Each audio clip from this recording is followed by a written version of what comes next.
بسم اللہ الرحمن الرحیم۔ السلام علیکم ناظرین کرام، اس روئے زمین پر جس طرح انسانوں میں سب سے بلند مرتبت اور سب سے افضل و اشرف ہستیاں اللہ کے پیغمبروں کی ہیں، اسی طرح کائنات کی تمام عورتوں میں سے سب سے عظیم مقام و مرتبہ خاتم الانبیاء نبی اکرم صلی اللہ علیہ وآلہ وسلم کی ازواج مطہرات امہات المومنین کا ہے۔ رب کائنات نے جن کا تذکرہ اپنی سب سے افضل آسمانی کتاب قرآن مجید میں کیا ہے، نبی اکرم صلی اللہ علیہ وآلہ وسلم کی ازواج مطہرات جس طرح کائنات کی تمام خواتین سے افضل ترین خواتین ہیں، بالکل اسی طرح وہ اس امت کی دیگر خواتین کے لیے بہترین نمونہ بھی ہیں۔ اسی لیے دور حاضر کی مسلم خواتین کو نبی اکرم صلی اللہ علیہ وآلہ وسلم کی سنت و سیرت کے ساتھ ساتھ امہات المومنین کی سیرت اور ان کے حالات زندگی کا بھی علم حاصل کر کے اس کی روشنی میں اپنے عقائد و اعمال کی اصلاح کرنی چاہیے۔ مگر جب ہم مسلم سوسائٹی پر نظر ڈالتے ہیں تو مسلم خواتین کی اکثریت امہات المومنین کی سیرت تو بہت دور کی بات، اسلام کی بنیادی تعلیمات سے بھی واقف نہیں، کیونکہ آج مسلمانوں کی اکثریت اپنی بچیوں کے دینی تعلیم سے بالکل غافل ہو کر زندگی گزار رہی ہے، جس کی وجہ سے ہماری مسلم بچیاں، مسلم بیٹیاں اور مسلم بہنیں سوشل میڈیا بالخصوص یوٹیوب، فیس بک کے فتنوں میں مبتلا ہو کر فلموں اور سیریل ڈراموں میں اپنا اکثر وقت ضائع کر رہی ہیں، جس کی بنا پر انہیں فلمی اداکاراؤں اور ان کے عقائد و اعمال اور ان کی زندگی کے بارے میں تو خوب جانکاری ہوتی ہے، لیکن صحابیات اور ازواج مطہرات کے نام تک معلوم نہیں ہوتے۔ تو ناظرین، آج کی ویڈیو میں ہم آپ کو اللہ کی مدد اور اس کی توفیق سے امہات المومنین کا مختصر تعارف پیش کریں گے، تاکہ دور حاضر کی مسلم خواتین تک امہات المومنین کے بارے میں ضروری معلومات آپ تک پہنچ سکیں، اور انشاءاللہ آج کی ویڈیو میں آپ کو بہت ساری معلومات ملنے والی ہیں۔ اور ناظرین، یہود و نصارہ نے کبھی حضرت سلیمان علیہ السلام کی بیویوں اور لونڈیوں کی بدرجہ کثرت کو کبھی تنقید کا نشانہ نہیں بنایا، لیکن انہی لوگوں نے رسول اکرم صلی اللہ علیہ وآلہ وسلم کی ازواج مطہرات کی تعداد کو مسئلہ بنا رکھا ہے۔ تو ناظرین، کثرت ازواج کی حکمت کیا ہے، اس حوالے سے آپ کو آج تفصیل سے بتائیں گے، تو آپ نے ہماری آج کی اس ویڈیو کو بغیر سکپ کیے آخر تک لازمی دیکھنا ہے۔ تو آئیے ناظرین، اپنی ویڈیو کا باقاعدہ آغاز کرتے ہیں، اور سب سے پہلے بات کرتے ہیں سیدہ خدیجہ رضی اللہ تعالی عنہا کے بارے میں۔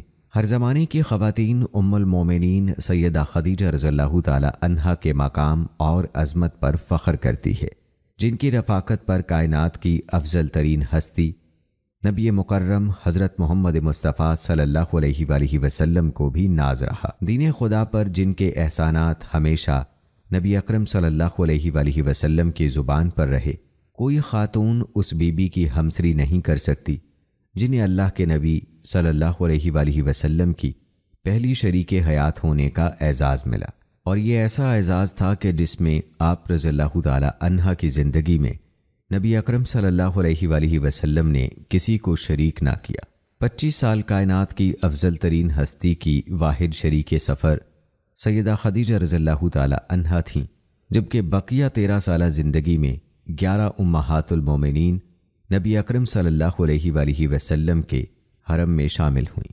ناظرین، کتنی جرأت مند تھیں حضرت خدیجہ رضی اللہ تعالی عنہا کہ جب پورا عرب دین توحید کی تبلیغ پر نبی اکرم صلی اللہ علیہ وآلہ وسلم کے خون کا پیاسا تھا، حضرت ابو طالب کے پہرے میں کم سن حضرت علی رضی اللہ تعالی عنہ کے ہمراہ خویلد ابن اسد کی شیر دل بیٹی نبی اکرم صلی اللہ علیہ وآلہ وسلم کے ساتھ کعبۃ اللہ کے سامنے کھلم کھلا نماز ادا کرنے والی پہلی خاتون بن گئی۔ حضرت عبداللہ بن مسعود رضی اللہ تعالی عنہ روایت کرتے ہیں کہ ہم نے کعبہ کے سامنے 3 شخصیات کو انوکھی عبادت کرتے دیکھ کر حضرت عباس بن عبد المطلب سے پوچھا، اے ابو الفضل، ہم اس دین کو نہیں جانتے، یہ کوئی نیا دین چل پڑا ہے؟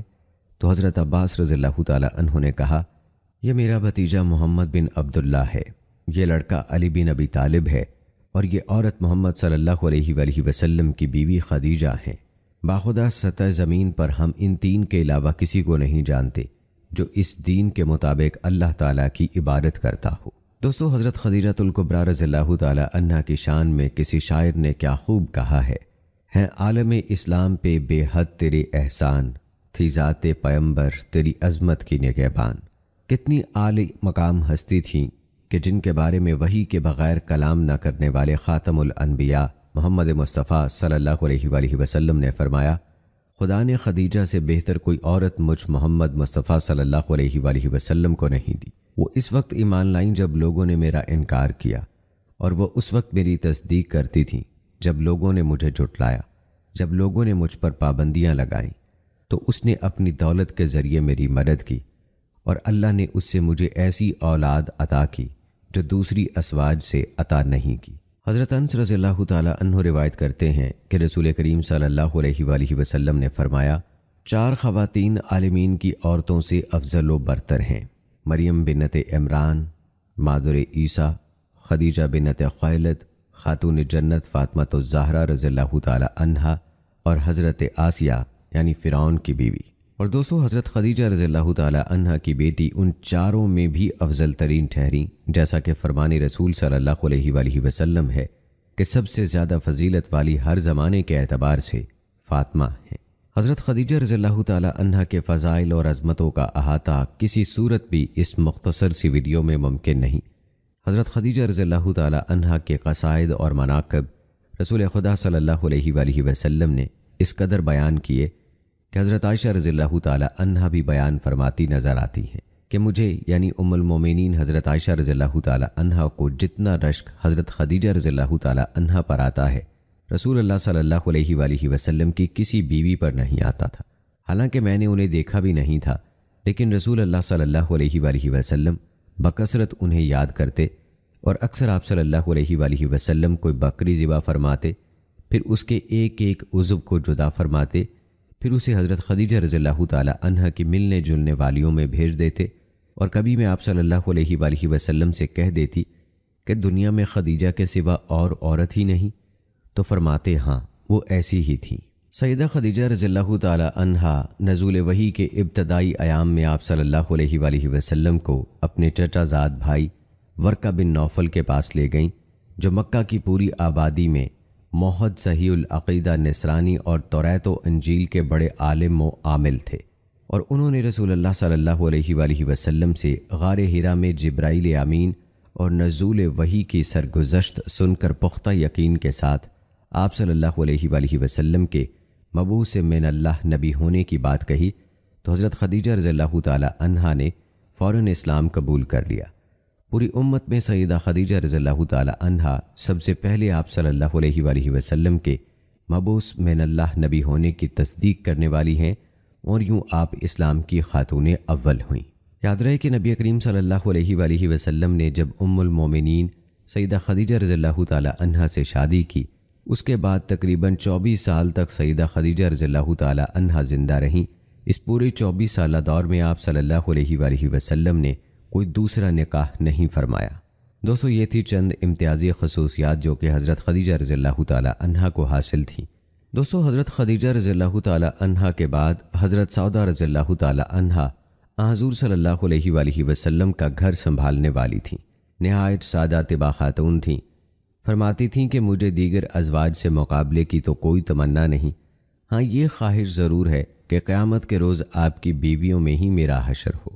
حضرت عائشہ رضی اللہ تعالیٰ عنہا نے حضرت سودا رضی اللہ تعالیٰ عنہا کے بارے میں کیا خوبصورت رائے دی کہ مجھے کبھی کسی کے متعلق یہ خواہش نہیں ہوئی کہ میں اس جیسی ہو جاؤں سوائے حضرت سودا رضی اللہ تعالیٰ عنہا کے، کہ ان کی بھولی بھالی ادائیں اختیار کرنے کو جی چاہتا ہے، اور بے اختیار دل کرتا ہے کہ کاش میں بھی ان کی طرح ہوتی، اور ان جیسے پاک اور صاف دل، ان جیسی بھولی بھالی ادائیں مجھے بھی نصیب ہو جاتی۔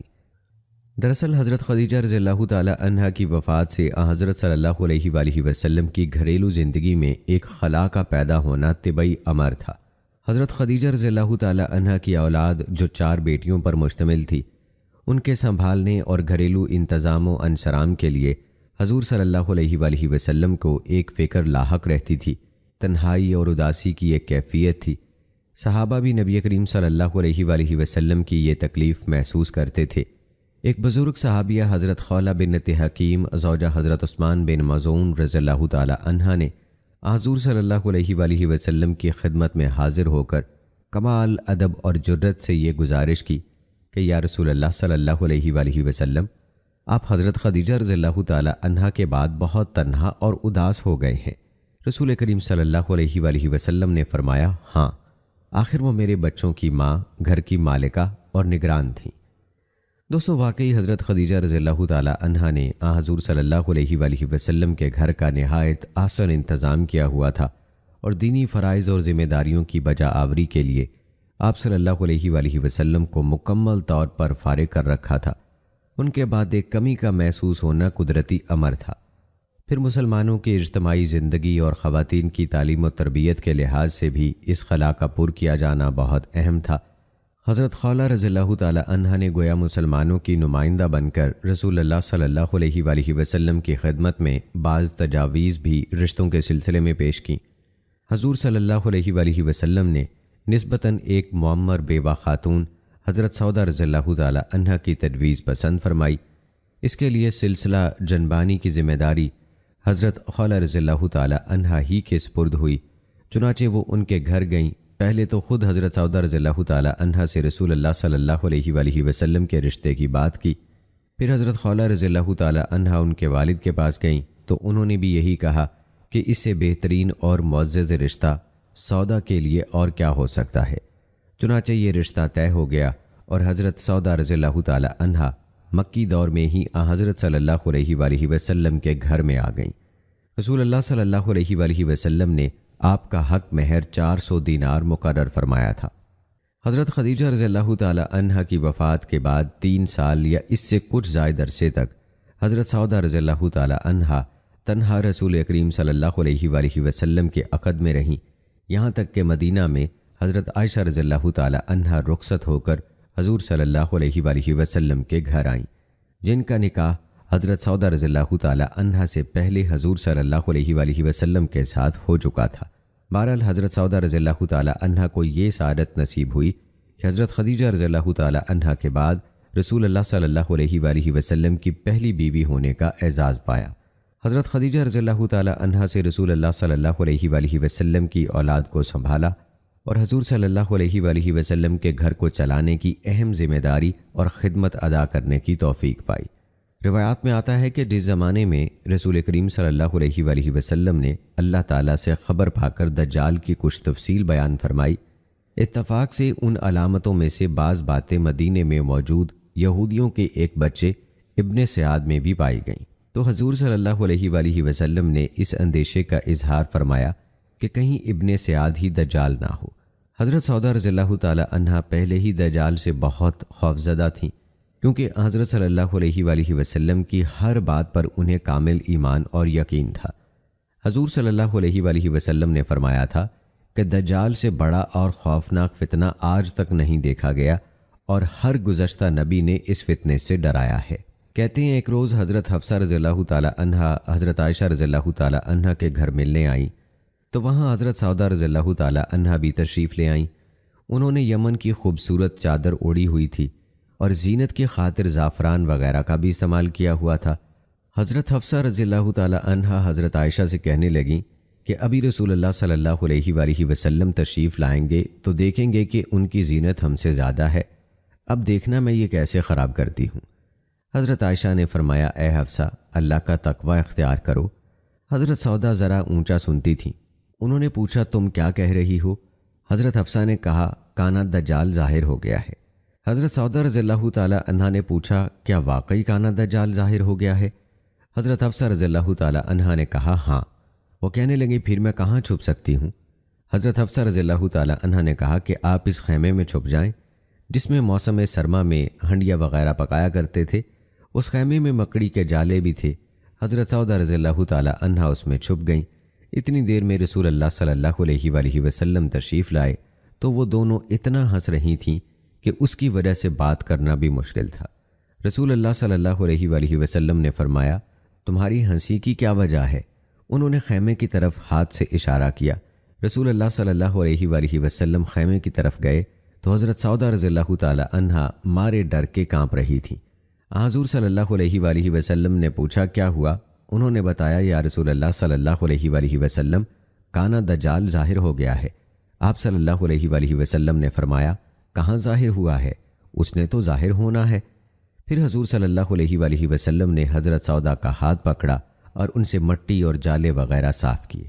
دوستو، حضرت سودا کے ایسے ہی گھریلو بے تکلف ماحول کے ایک اور واقعے کا ذکر حضرت عائشہ رضی اللہ تعالی عنہا یوں بیان کرتی ہیں کہ حضرت سودا ہمارے گھر آئیں۔ رسول اللہ صلی اللہ علیہ وآلہ وسلم میرے اور سودا کے درمیان اس طرح تشریف فرما ہوئے کہ ایک پاؤں ان کی گود میں اور دوسرا میری گود میں۔ میں نے حضور صلی اللہ علیہ وآلہ وسلم کے لیے حریرہ بنایا تھا جو حضرت سودا کو بھی کھانے کی پیشکش کی، مگر انہوں نے نہ کھایا اور میرے اصرار کے باوجود وہ کھانے سے انکار کرتی رہیں۔ میں نے کہا کہ میں تو کھلا کے چھوڑوں گی اور اگر آپ نہیں کھائیں گی تو میں آپ کے منہ پر مل دوں گی۔ جب حضرت سودا نے نہ کھانے پر ہی اصرار کیا تو حضرت عائشہ نے واقعتاً وہ مالیدہ حضرت سودا کے منہ پر مل دیا۔ حضرت صلی اللہ علیہ وآلہ وسلم نے حضرت سودا کی یہ حالت دیکھی تو ہنسی ضبط نہ ہو سکی۔ پھر کمال عدل کے ساتھ یہ فیصلہ فرمایا کہ حضرت سودا بدلہ لے سکتی ہیں، اور آپ نے اپنی ٹانگ جو ان کی گود میں رکھی تھی اٹھا لی تاکہ وہ حضرت عائشہ سے بدلہ لے سکیں۔ چنانچہ اب حضرت سودا نے حضرت عائشہ کے چہرے پر حریرہ مل دیا۔ اس دوران حضرت عمر رضی اللہ تعالی عنہ کی آواز سنائی دی، وہ کسی کو پکار کر بلا رہے تھے۔ رسول کریم صلی اللہ علیہ وآلہ وسلم نے سمجھا کہ وہ شاید اندر آنے کی اجازت چاہتے ہیں۔ آپ صلی اللہ علیہ وآلہ وسلم نے دونوں ازواج سے فرمایا، اب اٹھو اور اپنے منہ دھو کر آؤ۔ دوستو، کہتے ہیں کہ حضرت سودا کو رسول کریم صلی اللہ علیہ وآلہ وسلم سے سچا عشق تھا۔ آخر بیماری میں حضور صلی اللہ علیہ وآلہ وسلم نے جب یہ فرمایا کہ ازواج مطہرات میں سے سب سے پہلی وہ بیوی مجھے اس جہاں میں آ کر ملے گی جس کے ہاتھ زیادہ لمبے ہیں۔ اب بظاہر یہ موت کی خبر تھی، مگر بیویاں ہیں کہ شوق کے عالم میں سرکنڈے سے بازو ماپ رہی ہیں کہ دیکھیں تو صحیح وہ لمبے ہاتھوں والی سعادت مند کون ہے جو اپنے آقا کے پاس سب سے پہلے پہنچے گی۔ گویا ازواج رسول جان و دل سے آپ صلی اللہ علیہ وآلہ وسلم پر فدا ہو چکی تھیں اور آپ پر جان چھڑکتی تھیں۔ خیر، حضرت سودا جو لمبے قد کی تھیں انہی کے ہاتھ لمبے نکلے اور وہ اس پر بہت خوش تھیں کہ پہلے میرے حصے میں یہ سعادت آئے گی اور میں سب سے پہلے اپنے آقا سے جا ملوں گی۔ دوستو، روایات بتاتی ہیں کہ 9 ہجری میں حضور صلی اللہ علیہ وآلہ وسلم حج کے ارادے سے نکلے تو باوجود اس کے کہ حضرت سودا رضی اللہ تعالی عنہا اپنی عمر کی مناسبت سے اور بھاری بدن کے باعث کمزوری اور سست روی کا شکار ہو گئی تھیں، مگر اس کے باوجود رسول کریم صلی اللہ علیہ وآلہ وسلم کے ساتھ شوق سے شریک سفر ہوئیں۔ اس موقع پر انہوں نے مزدلفہ کی رات حضرت صلی اللہ علیہ وآلہ وسلم سے یہ درخواست کی تھی کہ یا رسول اللہ صلی اللہ علیہ وآلہ وسلم، عام لوگ جو اللہ صبح مزدلفہ سے واپس لوٹتے ہیں اس وقت ہجوم بہت زیادہ ہوتا ہے، میرے لیے اس میں چلنا مشکل ہوگا، اس لیے مجھے باقی لوگوں سے پہلے مزدلفہ سے واپسی کی اجازت عطا فرما دیں۔ حضور صلی اللہ علیہ وآلہ وسلم نے معذوری کے باعث انہیں اجازت عطا فرما دی اور حضرت سودا رضی اللہ تعالی عنہا رات کو ہی مزدلفہ واپس لوٹ آئیں، جبکہ باقی لوگ صبح مزدلفہ آئے۔ اس طرح حضرت سودا رضی اللہ تعالی عنہا کی برکت سے امت کے کمزوروں اور معذوروں کے لیے رحمت و وسعت کے سامان ہو گئے۔ چنانچہ حضرت سودا رضی اللہ تعالی عنہا کے اس رخصت لینے کے بعد جب بعض اور حاجیوں نے سر منڈوانے، قربانی کرنے اور رمی حجاز جیسے مناسک حج کی ترتیب آگے پیچھے ہو جانے کا ذکر کیا تو حضور صلی اللہ علیہ وآلہ وسلم نے عذرا شفقت اس میں رخصت دیتے ہوئے فرمایا کہ اس میں حرج نہیں۔ مشہور روایت کے مطابق حضرت سودا رضی اللہ تعالی عنہا کی وفات مدینہ میں حضرت عمر رضی اللہ تعالی عنہ کے زمانہ خلافت میں ہوئی، جبکہ دوسری روایت کے مطابق شوال 54 ہجری میں حضرت امیر معاویہ رضی اللہ تعالی عنہ کے زمانے میں انہوں نے وفات پائی۔ دوستو، حضرت سودا رضی اللہ تعالی عنہا نبی کریم صلی اللہ علیہ وآلہ وسلم کی دوسری رخصت ہونے والی بیوی تھیں، لیکن ان سے پہلے حضرت عائشہ صدیقہ رضی اللہ تعالی عنہا کا نکاح نبی کریم صلی اللہ علیہ وآلہ وسلم سے ہو چکا تھا۔ تو آئیے اب تذکرہ کرتے ہیں حضرت عائشہ صدیقہ رضی اللہ تعالی عنہا کا۔ سیدہ عائشہ صدیقہ رضی اللہ تعالی عنہا نبی کریم صلی اللہ علیہ وآلہ وسلم کے اعلان نبوت کے 4 سال بعد پیدا ہوئیں۔ اس طرح انہیں یہ اعزاز حاصل ہے کہ آپ رضی اللہ تعالی عنہا پیدائشی مسلمان تھیں۔ یہ ایک ایسا اعزاز ہے کہ جو حضرت عائشہ صدیقہ رضی اللہ تعالی عنہا کو اسلام کی ان برگزیدہ شخصیات کی فہرست میں داخل کر دیتا ہے جن کے کانوں نے کبھی کفر و شرک کی آواز تک نہیں سنی۔ سیدہ عائشہ رضی اللہ تعالی عنہا انتہائی ذہین تھیں اور انہیں یہ بھی اعزاز حاصل ہے کہ علمی طور پر صحابیات میں سب سے بڑی فقیہ تھیں۔ نبی کریم صلی اللہ علیہ وآلہ وسلم نے نکاح سے پہلے انہیں 2 مرتبہ خواب میں دیکھا کہ وہ ریشمی کپڑے میں ملبوس ہیں۔ کوئی شخص آپ صلی اللہ علیہ وآلہ وسلم سے کہتا ہے کہ آپ صلی اللہ علیہ وآلہ وسلم کی زوجہ محترمہ ہیں۔ آپ صلی اللہ علیہ وآلہ وسلم دوران خواب ہی فرماتے ہیں کہ اگر یہ اللہ تعالیٰ کی طرف سے ہے تو ایسا ہو جائے گا۔ اسی خواب کی بنیاد پر رسول اللہ صلی اللہ علیہ وآلہ وسلم نے حضرت ابو بکر صدیق رضی اللہ تعالیٰ عنہ کے ہاں حضرت عائشہ صدیقہ رضی اللہ تعالیٰ عنہا سے نکاح کا پیغام بھیجوایا۔ اتنا سننا تھا کہ سیدنا ابو بکر صدیق رضی اللہ تعالیٰ عنہ خوشی سے پھولے نہ سمائے تھے کہ ان کی صاحبزادی تاجدار مدینہ حضرت محمد صلی اللہ علیہ وآلہ وسلم کے نکاح میں آئیں۔ چنانچہ فوراً راضی ہو گئے اور شوال کے مہینے میں 400 درہم کے حق مہر پر آپ کا نکاح ہوا۔ دوستو، جہاں تک آپ کے نکاح کی بات ہے تو روایات کے مطابق خطبہ نکاح خود حضرت ابو بکر صدیق رضی اللہ تعالیٰ عنہ نے پڑھایا۔ اس وقت حضرت عائشہ رضی اللہ تعالیٰ عنہا کم سن تھیں، لیکن واضح رہے کہ یہ صرف عقد نکاح تھا جس میں رخصتی کی نوبت اس وقت نہیں آئی تھی۔ یہ اللہ تعالیٰ کی حکمت تھی اور یہ انتخاب بھی اللہ تعالیٰ ہی کا تھا۔ روایات کے مطابق آپ رضی اللہ تعالیٰ عنہا کا نکاح ہجرت سے پہلے ہوا، جبکہ رخصتی 3 سال بعد ہجرت کے بعد ہوئی۔ اس حوالے سے دوستو اختلاف بھی ہے۔ حضرت عائشہ صدیقہ رضی اللہ تعالیٰ عنہا انتہائی ذہین تھیں۔ نبی کریم صلی اللہ علیہ وآلہ وسلم کا لایا ہوا دین جس طرح انہوں نے محفوظ کر کے عام فرمایا، یہ بات اللہ تعالیٰ کی حکمت اور دین کی حقانیت کا ثبوت ہے۔ آپ کے علاوہ جتنے بھی نکاح ہوئے وہ عمر رسیدہ عورتوں سے ہوئے۔ سیدہ عائشہ رضی اللہ تعالیٰ عنہا نے آپ صلی اللہ علیہ وآلہ وسلم کی ایک ایک بات انتہائی شوق و رغبت کے ساتھ دیکھی، پرکھی، سمجھی اور امت مسلمہ خصوصاً عورتوں تک اور عموماً دیگر صحابہ کرام رضوان اللہ اجمعین تک کما حقہ من نوان پہنچائی۔ عقد نکاح کے کچھ ہی عرصے بعد نبی کریم صلی اللہ علیہ وآلہ وسلم اور سیدنا ابو بکر صدیق رضی اللہ تعالیٰ عنہ کو مدینہ منورہ کی طرف ہجرت کا حکم ہوا اور یہ دونوں حضرات مدینہ منورہ کے لیے روانہ ہو گئے۔ راستے میں مختلف واقعات پیش آئے، بالآخر آپ دونوں حضرات مدینہ منورہ بخیر و عافیت پہنچ گئے۔ وہاں اللہ تعالیٰ نے مکہ مکرمہ کے مقابلے میں انتہائی اطمینان بخش فضا قائم فرمائی، جس کے بعد سیدنا ابو بکر صدیق رضی اللہ تعالیٰ عنہ نے اپنے پورے گھرانے کو مدینہ منورہ بلوا لیا۔ یہاں آپ رضی اللہ تعالیٰ عنہ کی رخصتی عمل میں آئی۔ اس کے بعد بحیثیت زوجہ 9 سال نبی کریم صلی اللہ علیہ وآلہ وسلم کی رفاقت میں اس طرح گزارے کہ ایک دوسرے کے ساتھ انتہائی محبت کے ساتھ پیش آتے تھے۔ نبی کریم صلی اللہ علیہ وآلہ وسلم نے آپ کی بہترین تربیت بھی فرمائی اور یہ سیدہ عائشہ صدیقہ رضی اللہ تعالیٰ عنہا کا ذوق و شوق تھا کہ انہوں نے علمی میدان میں بھی اس موقع سے فائدہ اٹھایا اور علوم اسلامی کے ایک بہت بڑے ذخیرے کو نہ صرف اپنے پاس محفوظ فرمایا بلکہ ہر موقع پر امت مسلمہ کی رہنمائی بھی فرمائی۔ دوستو، ایک روایت میں رسول اللہ صلی اللہ علیہ وآلہ وسلم نے فرمایا، مردوں میں بھی بہت کامل گزرے لیکن عورتوں میں سے مریم بنت عمران آسیہ زوجہ فرعون کے سوا کوئی کامل نہ ہوا، اور عائشہ کو عورتوں پر اسی طرح فضیلت ہے جس طرح سریت کو تمام کھانوں پر۔ دوستو، جہاں تک بات ہے آپ رضی اللہ تعالیٰ عنہ کی وفات کی، تو روایات بتاتی ہیں کہ رمضان المبارک میں آپ کا انتقال ہوا اور آپ کو آپ کی اس وصیت کہ موت کے فوراً بعد مجھے دفن کر دینا کے مطابق انتقال کے بعد جلد ہی دفن کر دیا گیا۔ حضرت ابو ہریرہ رضی اللہ تعالیٰ عنہ نے جنازے کی امامت فرمائی اور جنازے کے بعد جنت البقیع میں دفن کر دی گئی۔ قاسم بن عبداللہ، عبداللہ بن عبد الرحمن، عبداللہ بن ابی عتیق اور ابن زبیر، عبداللہ بن زبیر رضی اللہ تعالیٰ عنہم تدفین کے عمل میں شریک ہوئے۔ آئیے اب تذکرہ کرتے ہیں ام المومنین حضرت حفصہ رضی اللہ تعالیٰ عنہا کی سیرت طیبہ کا۔ آپ رضی اللہ تعالیٰ عنہا کی حیات مبارکہ کے چند روشن پہلوؤں پر روشنی ڈالتے ہیں۔ یاد رہے کہ امہات المومنین کی زندگیاں ہمارے لیے مشعل راہ ہیں، خاص طور پر خواتین کے لیے۔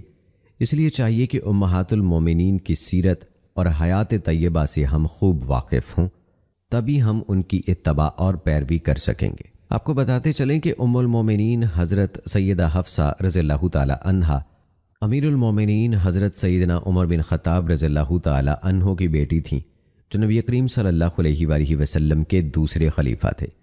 ان کا نام حفصہ بنت عمر رضی اللہ تعالیٰ عنہا تھا۔ ان کی نسبت قرشیہ ادویہ ہے اور ان کی والدہ زینب بنت مظعون بن حبیب بن وہب بن حذافہ بن جمح تھی۔ ام المومنین حضرت حفصہ رضی اللہ تعالی عنہا کا بچپن ان کے والد گرامی امیر المومنین حضرت سیدنا عمر بن خطاب رضی اللہ تعالی عنہ کے ہاتھوں میں تھا۔ حضرت عمر رضی اللہ تعالی عنہ کے اندر معاملہ فہمی، دور اندیشی، تدبر، فصاحت و بلاغت، عدل و انصاف کی خصوصیت کوٹ کوٹ کر بھری ہوئی تھی۔ قریش کے تمام قبیلوں میں آپ کی شخصیت سب سے ممتاز تھی۔ جس طرح حضرت حفصہ رضی اللہ تعالی عنہ کا سلسلہ نسب باپ کی طرف سے نبی کریم صلی اللہ علیہ وآلہ وسلم سے 10ویں پشت پر جا ملتا تھا، اسی طرح ماں حضرت زینب بنت مظعون کی طرف سے ان کا نسب آپ صلی اللہ علیہ وآلہ وسلم سے کعب میں جا ملتا ہے۔ دوستو، نبی کریم صلی اللہ علیہ وآلہ وسلم نے جب اعلان نبوت فرمایا تو حضرت عمر رضی اللہ تعالی عنہ 27 سال کے تھے۔ نبی مکرم صلی اللہ علیہ وآلہ وسلم کی دعا سے حضرت عمر رضی اللہ تعالی عنہ مراد رسول بن کر اسلام کے دامن میں آئے اور اپنے سارے خاندان کے ساتھ نبی کریم صلی اللہ علیہ وآلہ وسلم کے جان نثار غلام بن گئے۔ ام المومنین حضرت حفصہ رضی اللہ تعالی عنہ کی پیدائش جس گھریلو ماحول میں ہوئی، اس نے ان کے اخلاق و کردار اور طبیعت و مزاج کو بڑا نکھارا۔ ان کے اندر بے خوفی اور بے لوثی کوٹ کوٹ کر بھری ہوئی تھی۔ والد گرامی حضرت عمر بن خطاب رضی اللہ تعالی عنہ نے خصوصی طور پر ان کی تربیت فرمائی، انہیں اس زمانے کے اعتبار سے ضروری علوم و فنون سکھائے، چونکہ حضرت عمر رضی اللہ تعالی عنہ خود ایک ایسے تعلیم یافتہ، مدبر اور دانشور شخص تھے جن کو زمانہ جاہلیت میں سفارت کا عہدہ حاصل تھا۔ وہ قریش کے 70 پڑھے لکھے افراد میں سے ایک اہم شخص تھے۔ اس لحاظ سے بھی انہوں نے اپنی اولاد کی بڑی خوش اسلوبی سے تربیت فرمائی۔ یہی وجہ ہے کہ ام المومنین حضرت حفصہ رضی اللہ تعالی عنہ کے اندر صاف گوئی اور یک رنگی نمایاں تھی۔ جرأت و بے باکی آپ کے ایک ایک انداز سے ظاہر ہوتی تھی۔ یاد رہے کہ حضرت عمر بن خطاب رضی اللہ تعالی عنہ نے اعلان نبوت کے 6 سال میں اسلام قبول کیا۔ دوستو، اب تذکرہ کرتے ہیں حضرت حفصہ رضی اللہ تعالی عنہ کے نبی کریم صلی اللہ علیہ وآلہ وسلم کے ساتھ نکاح کا۔ روایات کے مطابق غزوہ بدر میں حضرت حفصہ رضی اللہ تعالی عنہ کے پہلے شوہر حضرت خنیس بن حذافہ رضی اللہ تعالی عنہ شہید ہو گئے، تو اس وقت حضرت حفصہ رضی اللہ تعالی عنہ کی عمر شریف 21 سال تھی۔ جب عدت کی مدت ختم ہو گئی تو حضرت عمر فاروق رضی اللہ تعالی عنہ کو اپنی جوان بیٹی کے نکاح کی فکر ہونے لگی۔ وہ چاہتے تھے کہ جلد سے جلد حضرت حفصہ رضی اللہ تعالی عنہ کا گھر دوبارہ آباد ہو جائے، چنانچہ اپنی جوان اور بیوہ بیٹی کے نیک اور صالح اور خوش سلیقہ شوہر کی تلاش شروع کر دی۔ حضرت رقیہ بنت رسول صلی اللہ علیہ وآلہ وسلم انتقال فرما چکی تھیں، لہٰذا حضرت عمر رضی اللہ تعالی عنہ کا خیال حضرت عثمان غنی رضی اللہ تعالی عنہ کی طرف گیا۔ اس خیال سے انہیں مسرت اور تسکین حاصل ہوئی اور وہ حضرت عثمان غنی رضی اللہ تعالی عنہ سے ملنے ان کے گھر تشریف لے گئے۔ یہاں پہنچ کر حضرت عمر فاروق رضی اللہ تعالی عنہ نے کہا، میں آپ کے پاس ایک مقصد کے لیے آیا ہوں۔ حضرت عثمان غنی رضی اللہ تعالی عنہ نے کہا، کہو۔ حضرت عمر فاروق رضی اللہ تعالی عنہ نے اس پر کہنا شروع کیا، تم جانتے ہو کہ میری بیٹی حفصہ بیوہ ہو چکی ہے، میں چاہتا ہوں کہ تم اس سے نکاح کر لو۔ حضرت عثمان غنی رضی اللہ تعالی عنہ نے کہا کہ میں کچھ دن تک سوچ کر جواب دوں گا۔ کچھ دنوں کے بعد حضرت عمر فاروق رضی اللہ تعالی عنہ حضرت عثمان رضی اللہ تعالی عنہ کے پاس گئے۔ انہیں اپنے ساتھی پر پورا بھروسہ تھا کہ حضرت عثمان رضی اللہ تعالی عنہ اس رشتے کو قبول کر لیں گے۔ حضرت عمر فاروق رضی اللہ تعالی عنہ نے جب ان سے پوچھا کہ کیا سوچا ہے تم نے حضرت حفصہ رضی اللہ تعالی عنہ کے بارے میں، تو حضرت عثمان رضی اللہ تعالی عنہ نے جواب دیا کہ میرا فی الحال شادی کا کوئی ارادہ نہیں۔ حضرت عثمان غنی رضی اللہ تعالی عنہ کا یہ جواب سن کر حضرت عمر فاروق رضی اللہ تعالی عنہ کو ملال ہوا۔ انہیں یہی فکر تھی کہ جلد سے جلد حضرت حفصہ رضی اللہ تعالی عنہ کا گھر دوبارہ بس جائے۔ انہی سوچوں میں محو تھے کہ انہیں حضرت ابو بکر صدیق رضی اللہ تعالی عنہ کا خیال آیا اور وہ ان کے مکان پر پہنچ گئے۔ یہاں بھی پہنچ کر حضرت عمر رضی اللہ تعالی عنہ نے اپنے آنے کا مقصد بتایا اور کہا کہ تم تو جانتے ہو کہ حفصہ بیوہ ہو چکی ہے، اس لیے اس سے شادی کر لو۔ حضرت ابو بکر صدیق رضی اللہ تعالی عنہ نے ان کی بات کا کوئی جواب نہیں دیا اور خاموش رہے۔ اسی طرح خاموشی میں کچھ لمحے گزر گئے تو حضرت عمر فاروق رضی اللہ تعالی عنہ وہاں سے اٹھ کر چلے گئے۔ اپنی بیوہ اور جوان بیٹی کی فکر لیے ہوئے آخرکار ایک دن اس بارگاہ عظمت نشان میں پہنچے جہاں ہر دکھی دل کی نہ صرف سنی جاتی ہے بلکہ اس کی بگڑی بھی بنائی جاتی ہے۔ بارگاہ رسالت میں آپ صلی اللہ علیہ وآلہ وسلم میں حاضر ہو کر حضرت عمر فاروق رضی اللہ تعالی عنہ نے عریضہ پیش کیا، یا رسول اللہ صلی اللہ علیہ وآلہ وسلم، میں نے حفصہ رضی اللہ تعالی عنہ سے شادی کے لیے عثمان رضی اللہ تعالی عنہ سے کہا تو انہوں نے صاف انکار کر دیا۔ ابو بکر رضی اللہ تعالی عنہ سے اس سلسلے میں بات چیت کی تو وہ خاموش ہی رہے۔ حضرت عمر فاروق رضی اللہ تعالی عنہ کو اس طرح جوان بیوہ بیٹی کے لیے فکر مند دیکھ کر نبی کریم صلی اللہ علیہ وآلہ وسلم نے ارشاد فرمایا، فکر نہ کرو، حفصہ کی شادی اس شخص کے ساتھ ہوگی جو ابو بکر اور عثمان سے افضل ہے، اور عثمان کی شادی اس سے ہوگی جو حفصہ سے بہتر ہے۔ دوستو، آقا کائنات مخبر صادق صلی اللہ علیہ وآلہ وسلم کی یہ بات سن کر حضرت عمر فاروق رضی اللہ تعالی عنہ کے بے قرار دل کو سکون آ گیا۔ پھر نبی کریم صلی اللہ علیہ وآلہ وسلم نے اپنے اس جانثار صحابی سے فرمایا، اے عمر، تم اپنی بیٹی کی شادی میرے ساتھ کر دو۔ حضرت عمر فاروق رضی اللہ تعالی عنہ کی خوشیوں اور مسرتوں کا ستارہ چمک گیا۔ اس کے چند روز بعد حضرت عمر فاروق رضی اللہ تعالی عنہ نے اپنی بیٹی حضرت حفصہ رضی اللہ تعالی عنہ کی شادی نبی کریم صلی اللہ علیہ وآلہ وسلم کے ساتھ 400 درہم مہر کے بدلے کر دی۔ اس طرح حضرت حفصہ رضی اللہ تعالی عنہ نبی کریم صلی اللہ علیہ وآلہ وسلم کی زوجہ محترمہ بن کر ام المومنین کے لقب سے سرفراز ہوئیں۔ دوستو، یہ نکاح شعبان المعظم کے مہینے 3 ہجری میں ہوا۔ اس وقت حضرت حفصہ رضی اللہ تعالی عنہ کی عمر تقریباً 22 سال تھی۔ حضرت حفصہ رضی اللہ تعالی عنہ کی نبی کونین صلی اللہ علیہ وآلہ وسلم سے شادی کے بعد حضرت ابو بکر صدیق رضی اللہ تعالی عنہ نے اپنے دوست حضرت عمر فاروق رضی اللہ تعالی عنہ سے ملاقات کی اور کہا، اے عمر، جب تم نے اپنی بیٹی حفصہ کا رشتہ پیش کیا تو عثمان کے انکار اور میری خاموشی پر یقیناً تمہیں دکھ پہنچا ہوگا۔ حضرت عمر فاروق رضی اللہ تعالی عنہ نے جواب دیا، ہاں، اور پھر بولے، مجھے عثمان کے انکار پر اتنا رنج نہیں پہنچا جتنا تمہاری خاموشی پر۔ اس بات پر حضرت ابو بکر صدیق رضی اللہ تعالی عنہ نے کہا، اے عمر، اگر تم کو حقیقت کا پتہ چلے گا تو تمہاری خوشیوں کی کوئی انتہا نہ رہے گی۔ اصل بات یہ ہے کہ ہمارے سامنے نبی اکرم صلی اللہ علیہ وآلہ وسلم نے خود حفصہ کا ذکر کیا تھا۔ اگر نبی کریم صلی اللہ علیہ وآلہ وسلم ان سے نکاح کرنے کا ارادہ نہ فرماتے تو میں اس کے لیے تیار تھا۔ یہ بات سن کر حضرت عمر فاروق رضی اللہ تعالی عنہ فرط مسرت سے جھوم اٹھے۔ دوستو، ایک اہم واقعہ حضرت حفصہ رضی اللہ تعالی عنہ کی طلاق اور رجوع کا ہے، جس کے بارے میں غلط فہمیاں پیدا کی جاتی ہیں۔ اس حوالے سے صحیح روایات ملاحظہ فرما لیں۔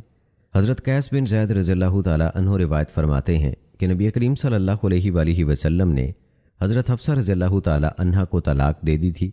جب ان کے دونوں ماموں قدامہ و عثمان ان کے پاس آئے تو انہوں نے روتے ہوئے کہا کہ نبی کریم صلی اللہ علیہ وآلہ وسلم نے مجھے کسی دشمنی اور عیب کی وجہ سے طلاق نہیں دی ہے۔ یہ باتیں ہو رہی تھیں کہ نبی کریم صلی اللہ علیہ وآلہ وسلم تشریف لے آئے تو حضرت حفصہ رضی اللہ تعالی عنہ نے پردہ کر لیا۔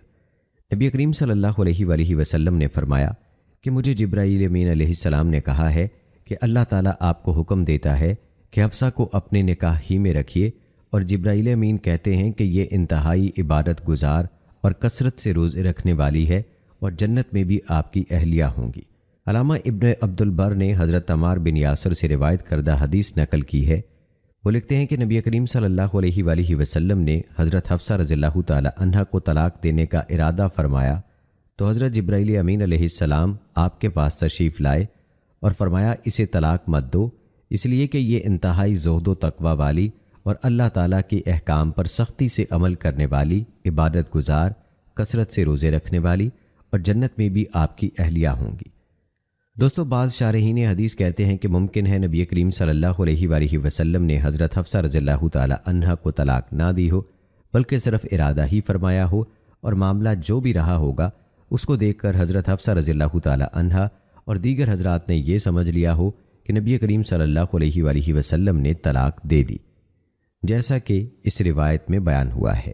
جبرائیل امین علیہ السلام نے نبی مکرم صلی اللہ علیہ وآلہ وسلم کو اللہ تعالیٰ کا حکم سنا دیا اور حضرت حفصہ رضی اللہ تعالی عنہ کے بارے میں کہا کہ یہ جنت میں بھی آپ صلی اللہ علیہ وآلہ وسلم کی بیوی ہوں گی، تو لوگوں نے سمجھا ہوگا کہ اب نبی کریم صلی اللہ علیہ وآلہ وسلم نے رجوع فرما لیا۔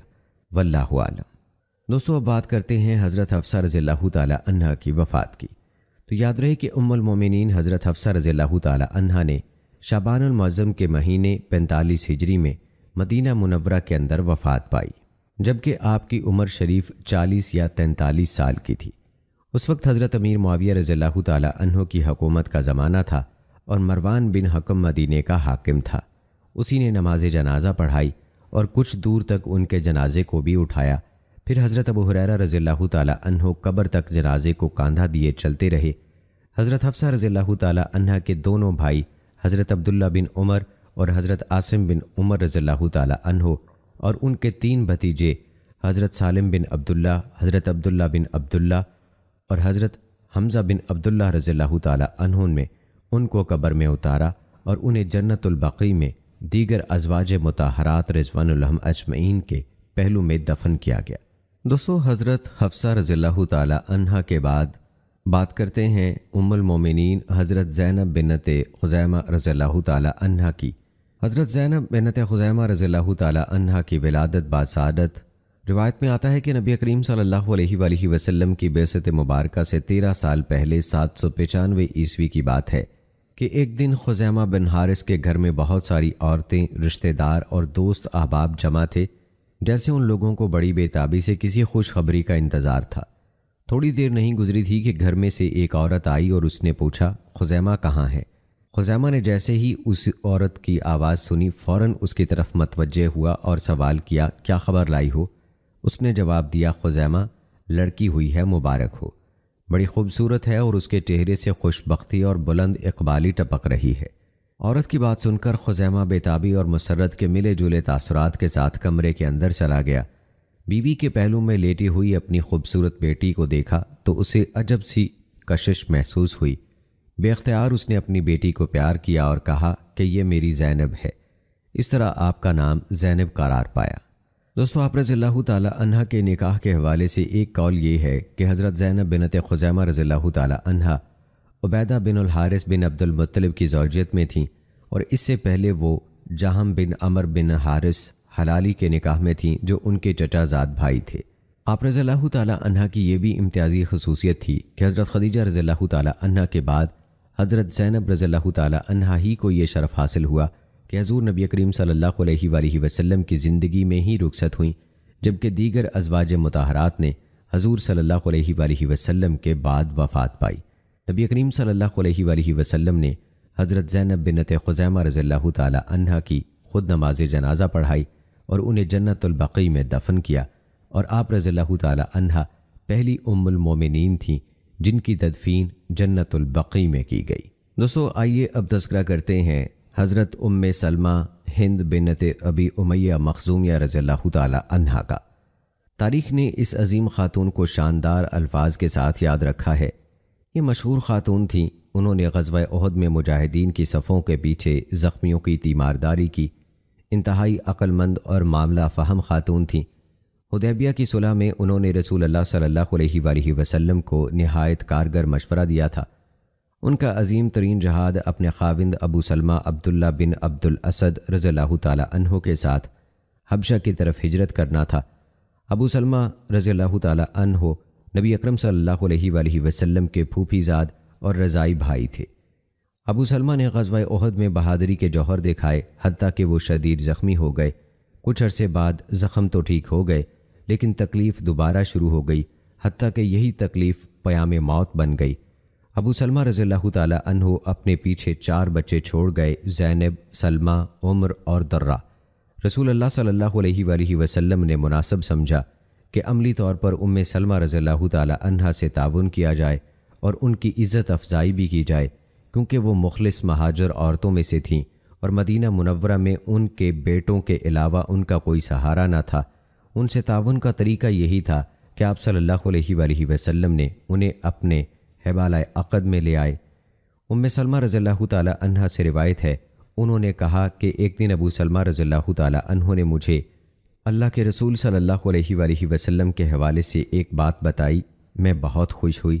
آپ صلی اللہ علیہ وآلہ وسلم نے فرمایا، جس مسلمان کو کوئی مصیبت پہنچے اور وہ انا للہ و انا الیہ راجعون پڑھے، پھر کہے اللہم اجرنی فی مصیبتی وَأَخْلِفْ لِي خَيْرًا مِّنْهَا، اے اللہ مجھے میری اس مصیبت کا اجر عطا فرما اور مجھے اس کی بجائے بہترین بدل دے۔ اللہ تعالیٰ اس سے یقیناً یہی سلوک کرے گا۔ سلمہ رضی اللہ تعالیٰ عنہا نے کہا، میں نے یہ الفاظ یاد کر لیے جب ابو سلمہ فوت ہوئے تو میں نے اِنَّا لِلَّهِ وَإِنَّا إِلَيْهِ راجعون پڑھا اور یہی دعا پڑھتی رہی۔ پھر میں دل ہی دل میں سوچتی رہی کہ ابو سلمہ سے بہتر شخص مجھے کہاں ملے گا۔ جب میری عدت ختم ہوئی تو ایک دن رسول اللہ صلی اللہ علیہ وآلہ وسلم تشریف لائے۔ آپ نے اجازت طلب کی، میں نے اجازت دے دی۔ آپ نے مجھے شادی کا پیغام دیا۔ جب آپ اپنی بات سے فارغ ہوئے تو میں بولی، اے اللہ کے رسول، یہ تو ممکن نہیں کہ مجھے آپ میں رغبت نہ ہو، مگر مجھ میں غیرت اور غصہ بہت ہے۔ مجھے خطرہ ہے کہ اگر مجھ سے آپ کی ذات گرامی کے ساتھ کوئی بے ادبی ہو گئی تو میں اللہ تعالیٰ کے عذاب میں گرفتار ہو جاؤں گی۔ میری عمر بھی زیادہ ہو چکی ہے، پھر میں بال بچے دار ہوں۔ آپ صلی اللہ علیہ وآلہ وسلم نے فرمایا، تم نے جو غیرت کی بات کی ہے تو اللہ تعالیٰ یہ تم سے دور کر دے گا۔ باقی رہی عمر کی بات تو میری عمر بھی زیادہ ہے۔ تیرے بال بچے میرے بال بچوں کی طرح میری نگرانی اور ذمہ داری میں ہوں گے۔ سلمہ رضی اللہ تعالیٰ عنہا کہتی ہیں، میں نے ہاں کر دی۔ رسول اللہ صلی اللہ علیہ وآلہ وسلم نے ان سے شادی کر لی۔ وہ کہتی ہیں، اللہ نے مجھے ابو سلمہ رضی اللہ تعالیٰ عنہ کے بدلے ان سے بہتر شوہر رسول اللہ صلی اللہ علیہ وآلہ وسلم عطا کر دیے۔ الاصابہ اور اس قسم کی دیگر تاریخی کتب سے معلوم ہوتا ہے کہ آپ کی ازواج مطہرات میں سب سے آخر میں فوت ہونے والی اہلیہ سلمہ رضی اللہ تعالیٰ عنہا ہے۔ اور دوستو آئیے اب تذکرہ کرتے ہیں حضرت جویریہ بنت حارث رضی اللہ تعالیٰ عنہا کا۔ ان کا پیدائشی نام برہ تھا، جسے آپ صلی اللہ علیہ وآلہ وسلم نے تبدیل فرما کر جویریہ رکھا۔ سیدہ جویریہ رضی اللہ تعالیٰ عنہا آپ صلی اللہ علیہ وآلہ وسلم کے اعلان نبوت سے تقریباً 2 سال پہلے پیدا ہوئیں۔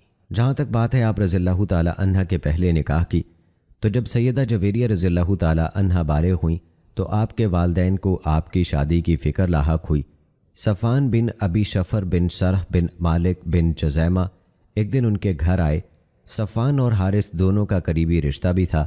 صفوان کے دادا سرح اور حارث کے پردادا آئس دونوں مالک بن جزیمہ کے بیٹے تھے۔ صفوان بن ابی شفر نے حارث سے کہا کہ برہ یعنی سیدہ جویریہ رضی اللہ تعالیٰ عنہا کی شادی کے بارے میں پریشان ہونے کی ضرورت نہیں، میں خود اپنے بیٹے مصافہ کے لیے آپ سے برہ کا ہاتھ مانگنے آیا ہوں۔ چنانچہ یہ شادی طے ہو گئی اور آپ رضی اللہ تعالیٰ عنہا کا نکاح مصافہ کے ساتھ ہو گیا۔ روایات بتاتی ہیں کہ انہی دنوں سیدہ جویریہ رضی اللہ تعالیٰ عنہا کو ایک عجیب خواب آیا۔ آپ کیا دیکھتی ہیں کہ مدینہ منورہ سے چاند چلتا ہوا ان کی گود میں اترتا ہے۔ خواب چونکہ بہت عجیب و غریب تھا، اس وجہ سے آپ اسی وقت بیدار ہوئیں اور اس کی تعبیر سوچنے لگیں، لیکن اس خواب کا کسی سے ذکر نہ کیا، حتیٰ کہ اپنے شوہر سے بھی۔ البتہ کچھ دنوں بعد جب آپ کا نکاح نبی کریم صلی اللہ علیہ وآلہ وسلم سے ہوا تو آپ نے اپنے خواب کی تعبیر پالی۔ اس حوالے سے ایک اہم واقعہ یہ پیش آیا کہ نبی کریم صلی اللہ علیہ وآلہ وسلم کو یہ اطلاع ملی کہ قبیلہ بنو مستلق کا سردار حارث بن ابی زرار اپنے قبیلے اور کچھ دیگر قبائل کے لوگوں کے ہمراہ اہل اسلام کے ساتھ جنگ کرنے کے لیے تیاریاں کر رہا ہے۔ چنانچہ آپ صلی اللہ علیہ وآلہ وسلم نے حضرت بریدہ بن حسیب اسلمی رضی اللہ تعالیٰ عنہ کو حقیقت حال معلوم کرنے کے لیے بنی مستلق کی طرف روانہ کیا۔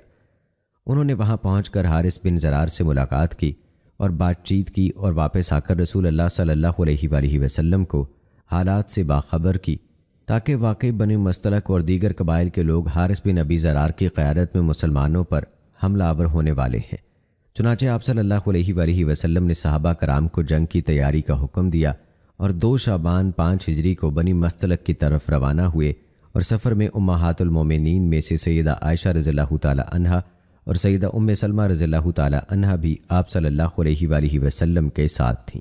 روانہ ہوتے وقت آپ صلی اللہ علیہ وآلہ وسلم نے مدینہ منورہ کے انتظامی معاملات میں حضرت زید بن حارثہ رضی اللہ تعالیٰ عنہ یا حضرت ابو ذر رضی اللہ تعالیٰ عنہ یا پھر نمیلہ بن عبداللہ اللیثی رضی اللہ تعالیٰ عنہ کو سونپے۔ اس غزوے میں آپ صلی اللہ علیہ وآلہ وسلم کے ہمراہ منافقین کی بھی ایک جماعت تھی جو اس سے پہلے کسی غزوے میں شریک نہیں ہوئی تھی۔ دوسری طرف حارث بن ابی زرار نے بھی اسلامی لشکر کی نقل و حرکت، سپاہیوں کی تعداد اور اسلحے کی مقدار معلوم کرنے کے لیے ایک جاسوس بھیجا۔ یہ جاسوسی کرتے ہوئے پکڑا گیا اور مسلمانوں کے ہاتھوں قتل ہوا۔ حارث بن ابی ضرار اور اس کے قبیلے کے لوگوں کو جب یہ اطلاع ملی کہ لشکر اسلام اپنے رسول صلی اللہ علیہ وآلہ وسلم کی قیادت میں بنو مستلق کی طرف آ رہا ہے، مزید یہ کہ انہیں اپنے جاسوس کے قتل کیے جانے کا علم ہوا، تو وہ سخت خوفزدہ ہوئے۔ بنو مستلق کے علاوہ جو دیگر قبائل کے لوگ ان کے ساتھ تھے وہ سب خوف کے مارے واپس ہو گئے۔ ادھر لشکر اسلام رسول اللہ صلی اللہ علیہ وآلہ وسلم کی قیادت میں مقام قدیر کے قریب چشمہ مرصع تک پہنچ گئے۔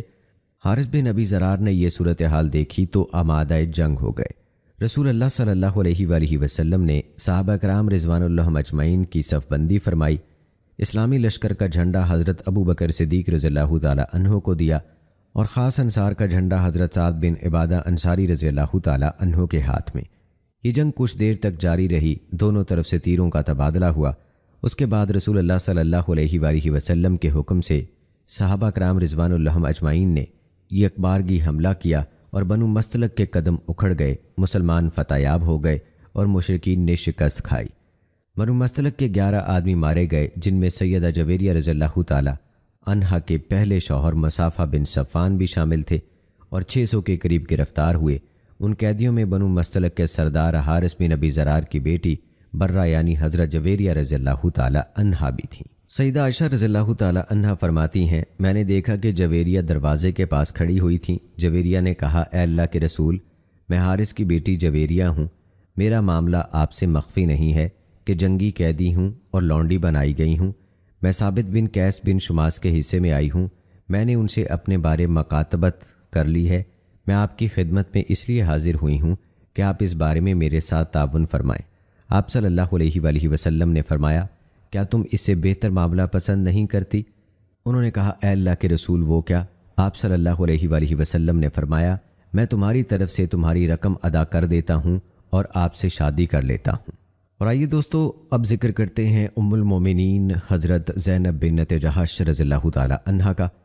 زینب بنت جہش رضی اللہ تعالی عنہا رسول اللہ صلی اللہ علیہ وآلہ وسلم کی پھوپھی امیمہ کی بیٹی تھیں۔ آپ نے ان کا نکاح اپنے آزاد کردہ غلام زید بن حارثہ رضی اللہ تعالی عنہ سے کیا تھا۔ زید کو آپ صلی اللہ علیہ وآلہ وسلم نے آزاد کرنے کے بعد اپنا منہ بولا بیٹا بنا لیا۔ انہیں باقاعدہ زید بن محمد کہا جاتا تھا، حتیٰ کہ اللہ تعالیٰ نے منہ بولا بیٹا بنانے سے روک دیا۔ ان کی زید سے اور پھر رسول اللہ صلی اللہ علیہ وآلہ وسلم سے شادی کے بارے میں اللہ تعالیٰ نے قرآن پاک میں آیات نازل فرمائیں، جس کا ترجمہ ہے، اور جب تو اس شخص سے جس پر اللہ نے انعام کیا اور تو نے انعام کیا یہ کہہ رہا تھا اپنی بیوی کو برقرار رکھو، طلاق نہ دو اور اللہ سے ڈرو، اور تو اپنے دل میں چھپا رہا تھا وہ بات جسے اللہ ظاہر کرنے والا ہے، اور تو لوگوں سے ڈر رہا تھا، حالانکہ اللہ زیادہ مستحق ہے کہ تو اس سے ڈرے، لہٰذا جب زید نے اس سے حاجت پوری کی تو ہم نے تجھے اس سے بیاہ دیا تاکہ مومنوں پر ان کے منہ بولے بیٹوں کی بیویوں کے متعلق کوئی حرج نہ رہے، جبکہ وہ ان سے حاجت پوری کر چکیں اور اللہ کا فیصلہ پورا کیا ہوا تھا۔ امام بخاری رحمہ اللہ نے روایت کیا ہے کہ زید اپنی بیوی کی شکایت لے کر رسول اللہ صلی اللہ علیہ وآلہ وسلم کے پاس حاضر ہوئے۔ آپ نے ان سے فرمایا، اللہ تعالیٰ سے ڈرو اور اپنی بیوی کو برقرار رکھو۔ عائشہ رضی اللہ تعالی عنہا کہتی ہیں، اگر رسول اللہ صلی اللہ علیہ وآلہ وسلم نے کوئی چیز دینی مسئلہ چھپانی ہوتی تو یہ آیت چھپا لیتے۔ حضرت زینب رضی اللہ تعالی عنہا دوسری ازواج مطہرات کے سامنے فخر کے طور پر کہتی تھیں، تمہارے نکاح تمہارے اولیاء نے کیے، جبکہ میرا نکاح اللہ نے 7 آسمانوں کے اوپر سے کیا۔ نبی اکرم صلی اللہ علیہ وآلہ وسلم کی ان سے شادی 1 ذیقعدہ 5 ہجری کو ہوئی۔ اس وقت ان کی عمر 35 برس تھی۔ اس شادی کا مقصد منہ بولے بیٹے کی رسم کو ختم کرنا تھا، جیسا کہ سورہ احزاب کی اس آیت میں وضاحت کی گئی۔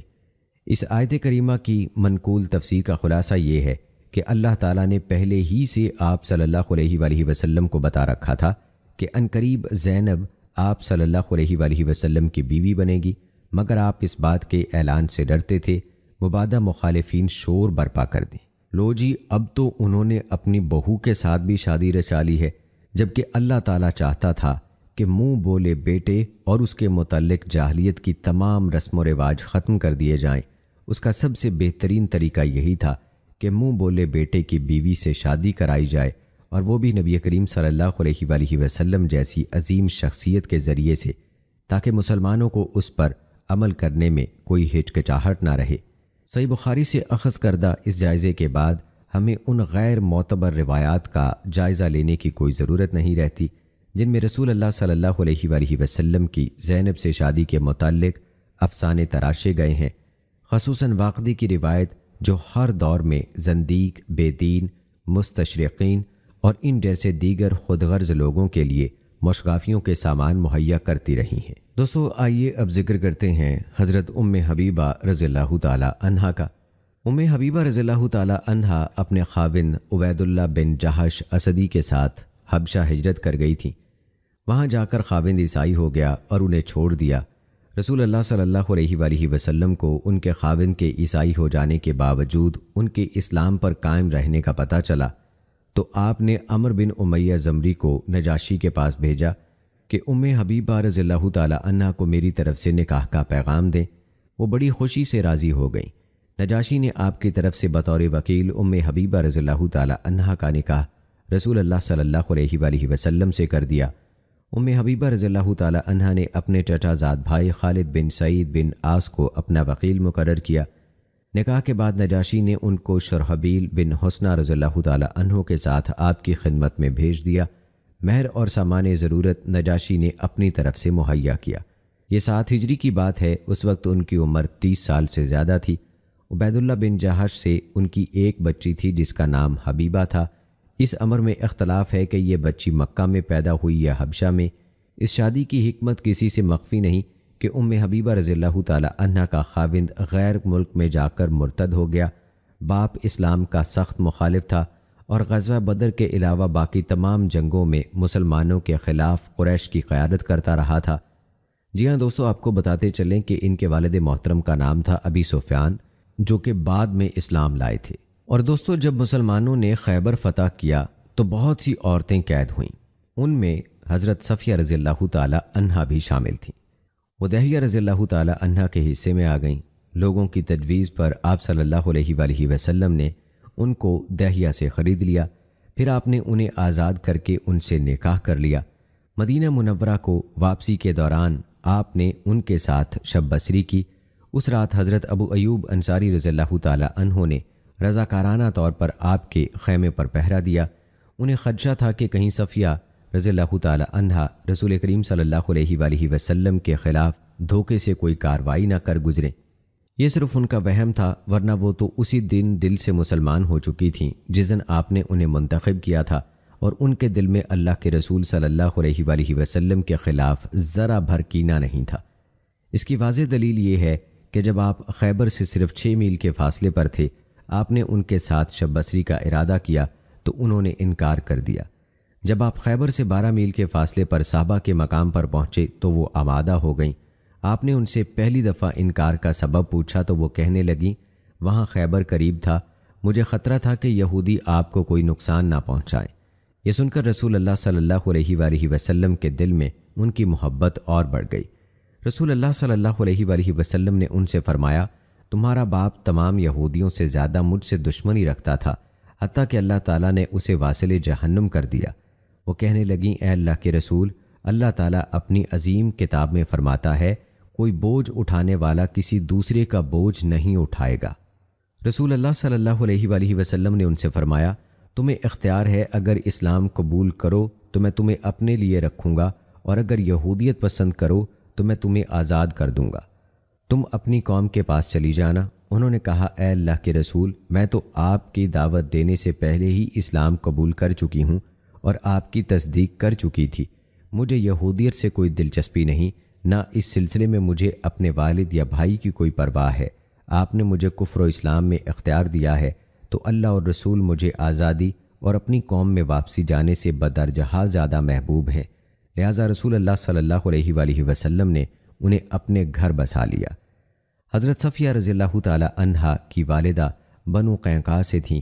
ان سے اسلام بن مشکم نذیری نے نکاح کر لیا، پھر اس نے طلاق دے دی۔ دوسرا نکاح کنانہ بن ابی الحقیق سے ہوا، وہ خیبر کی جنگ میں مارا گیا۔ رسول اللہ صلی اللہ علیہ وآلہ وسلم کی زبان مبارک سے ان کے والد کے بارے میں کبھی کوئی ایسا لفظ نہیں سنا گیا جس سے انہیں صدمہ پہنچے۔ حضرت صفیہ رضی اللہ تعالی عنہا سے رسول اللہ صلی اللہ علیہ وآلہ وسلم کے نکاح میں وہی حکمت مصلحت تھی جو حضرت جویریہ رضی اللہ تعالی عنہا سے نکاح کرنے میں تھی۔ یہ بھی یہودیوں کے ایک بہت بڑے سردار کی بیٹی تھیں۔ باپ، خاوند اور بھائی رسول اللہ صلی اللہ علیہ وآلہ وسلم کے خلاف جنگ کرتے کرتے مارے گئے تھے۔ ان کی عزت افزائی ضرور تھی کیونکہ یہودیوں کے نزدیک وہ بہت معزز اور محترم تھیں۔ دوستو، یہ شادی اس بات کی دلیل ہے کہ رسول اللہ صلی اللہ علیہ وآلہ وسلم کی سیاسی یا معاشرتی لغت میں یہود کی مخالفت کا عنصر شامل نہ تھا، اور یہود کا یہ الزام غلط ہے کہ رسول اللہ صلی اللہ علیہ وآلہ وسلم اور مسلمان بنیادی طور پر ہمارے مخالف رہے ہیں۔ حضرت صفیہ رضی اللہ تعالی عنہا خاندان نبوت میں پوری عزت و تکریم سے رہیں گے۔ اگر کبھی ان کے ساتھ آپ کی کسی اور بیوی کی نوک جھونک ہو جاتی تو آپ انہیں جواب دینے کے گر سکھایا کرتے تھے۔ سوکنوں میں اکثر ایسا ہو ہی جاتا ہے۔ سنن ترمذی میں حضرت انس رضی اللہ تعالی عنہ سے روایت ہے، انہوں نے کہا ایک دن حضرت حفصہ رضی اللہ تعالی عنہا نے صفیہ رضی اللہ تعالی عنہا کے بارے میں کہا، یہودی کی بیٹی۔ انہیں پتہ چلا تو رو پڑی۔ اسی حالت میں رسول اللہ صلی اللہ علیہ وآلہ وسلم تشریف لائے۔ پوچھا کیوں رو رہی ہو؟ کہنے لگیں حفصہ نے مجھے یہودی کی بیٹی کہا ہے۔ آپ نے فرمایا تم تو نبی کی بیٹی ہو، تمہارا تایا بھی نبی تھا، پھر تم نبی کے نکاح میں ہو، حفصہ کس بات پہ تم پر فخر کر سکتی ہے؟ پھر آپ نے حفصہ سے فرمایا حفصہ اللہ سے ڈرو۔ جب زینب بنت جہش رضی اللہ تعالی عنہا نے صفیہ رضی اللہ تعالی عنہا کو یہودی ہونے کا طعنہ دیا تو رسول اللہ صلی اللہ علیہ وآلہ وسلم نے 3 ماہ تک ان سے قطع تعلقی رکھی۔ پھر جب رسول اللہ صلی اللہ علیہ وآلہ وسلم نے ان سے قطع تعلقی ختم کی تو انہوں نے خوشی کے اظہار کے طور پر اور اپنی غلطی پر اظہار ندامت کرتے ہوئے اپنی ایک لونڈی بطور ہدیہ آپ کو پیش کی۔ یہ حجۃ الوداع کی بات ہے، جیسا کہ اس صحیح حدیث اور دیگر احادیث کے سیاق سے اندازہ ہوتا ہے۔ اور آئیے دوستو اب تذکرہ کرتے ہیں ام المومنین حضرت میمونہ بنت حارث رضی اللہ تعالی عنہا کا۔ دوستو آپ کو بتاتے چلیں کہ سیدہ میمونہ رضی اللہ تعالی عنہا کا تعلق قریش کے معزز قبیلے بنو ہلال سے تھا۔ آپ رضی اللہ تعالی عنہا کی ایک بہن ام الفضل لبابۃ الکبریٰ رضی اللہ تعالی عنہا کا نکاح حضرت عباس بن عبد المطلب کے ساتھ ہوا تھا، اور انہی سے حضرت عبداللہ بن عباس رضی اللہ تعالی عنہ پیدا ہوئے۔ دوسری بہن لبابۃ الصغریٰ کا نکاح ولید بن مغیرہ مخزومی کے ساتھ ہوا، جن سے مشہور صحابی حضرت خالد بن ولید رضی اللہ تعالی عنہ پیدا ہوئے۔ تیسری بہن اسماء رضی اللہ تعالی عنہا کا نکاح ابی بن خلف سے ہوا، لیکن انہوں نے اسلام قبول کر لیا تھا۔ چوتھی بہن عزہ رضی اللہ تعالی عنہا کا نکاح زیاد بن مالک الہلالی سے ہوا، انہوں نے بھی اسلام قبول کر لیا تھا۔ اس کے علاوہ آپ رضی اللہ تعالی عنہا کی ایک ماں شریک بہن اسماء بنت امیس رضی اللہ تعالی عنہا کا نکاح حضرت جعفر طیار رضی اللہ تعالی عنہ سے ہوا، ان سے عبداللہ، اون اور محمد پیدا ہوئے۔ جنگ معطا میں حضرت جعفر طیار رضی اللہ تعالی عنہ شہید ہو گئے۔ ان کی شہادت کے بعد اسماء بنت امیس رضی اللہ تعالی عنہا کا نکاح سیدنا ابو بکر صدیق رضی اللہ تعالی عنہ سے ہوا، ان سے محمد بن ابو بکر رضی اللہ تعالی عنہ پیدا ہوئے۔ حضرت ابو بکر صدیق رضی اللہ تعالی عنہ کی وفات کے بعد ان کا نکاح حضرت علی المرتضیٰ رضی اللہ تعالی عنہ سے ہوا، ان سے ایک بیٹا یحییٰ پیدا ہوا۔ دوستو روایات کے مطابق سیدہ میمونہ رضی اللہ تعالی عنہا کا پہلا نکاح مسعود بن عمر بن عمیر ثقفی کے ساتھ ہوا۔ اس نے سیدہ میمونہ رضی اللہ تعالی عنہا کو طلاق دے دی۔ یہ وہی عمر بن عمیر ثقفی ہے جس کے 3 بیٹے عبد اللیل، مسعود اور حبیب طائف کے معززین شمار ہوتے تھے۔ ان کو نبی کریم صلی اللہ علیہ وآلہ وسلم نے اپنے سفر طائف میں خصوصی طور پر دعوت اسلام دی، لیکن انہوں نے بد اخلاقی کا مظاہرہ کیا اور اوباش لڑکوں کو آپ صلی اللہ علیہ وآلہ وسلم کے پیچھے لگا دیا۔ اس کے بعد آپ رضی اللہ تعالی عنہا کا دوسرا نکاح ابو الرحم بن عبد العزیٰ سے ہوا۔ کچھ عرصے ان کے ساتھ گزارا اور ان کا بھی انتقال ہو گیا۔ پھر 7 ہجری کو عمرۃ القضاء کے لیے آپ صلی اللہ علیہ وآلہ وسلم مکہ مکرمہ تشریف لے گئے۔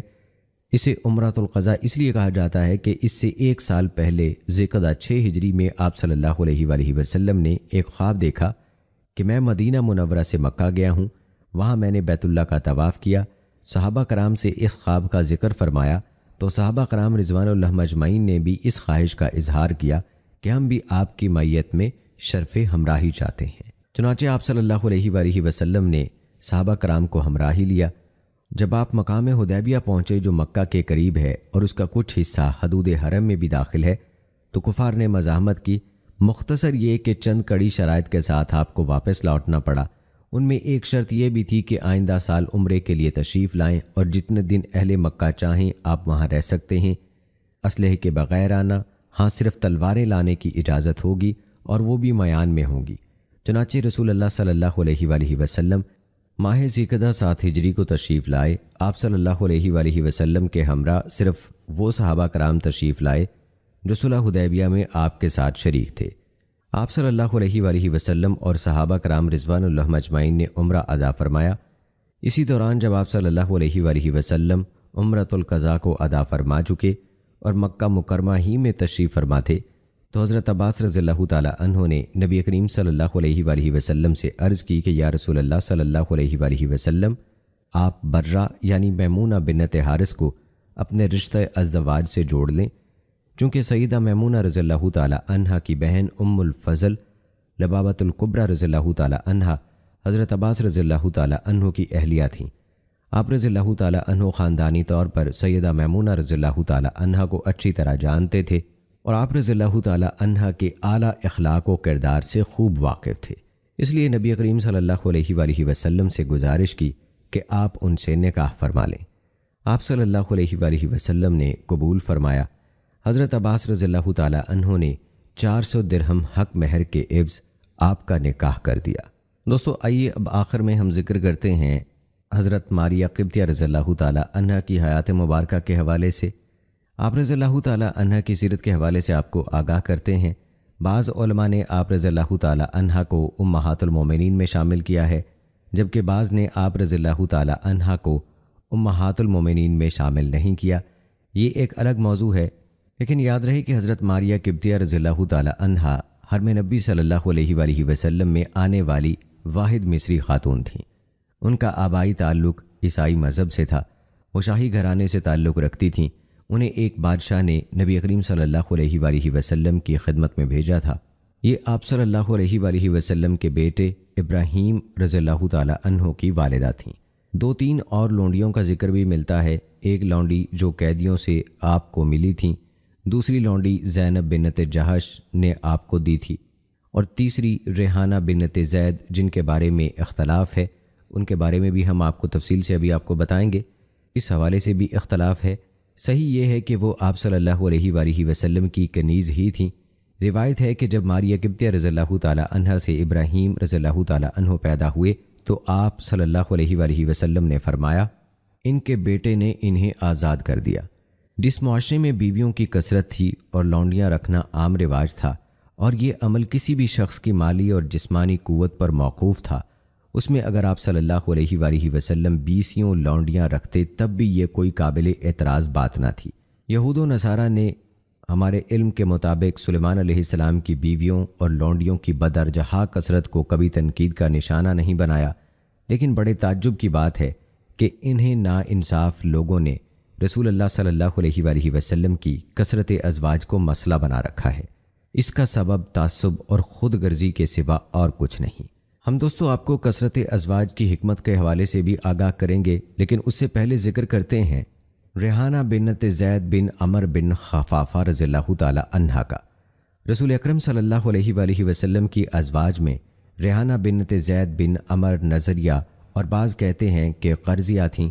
وہ بنو قریظہ کی جنگ میں قید ہوئیں۔ رسول اللہ صلی اللہ علیہ وآلہ وسلم نے انہیں اپنے لیے منتخب کیا اور آزاد کر کے ان سے نکاح کر لیا۔